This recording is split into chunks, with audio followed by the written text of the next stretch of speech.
click the subscribe button. Also press this bell icon to get the notification of every video.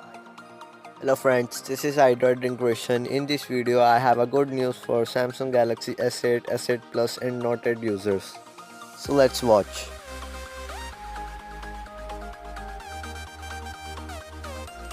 So friends, as we know that it is almost 1 year old Samsung's flagship phones. And friends, last week Note 8 and yesterday S8 has got a FOT update. Update file for Note 8 is about 700 MB and for S8 is about 500 MBs. And the new features they get are super slo-mo and AR emojis in camera. This both feature was launched with Galaxy S9 and S9 Plus, and now Samsung giving these features to their old phone.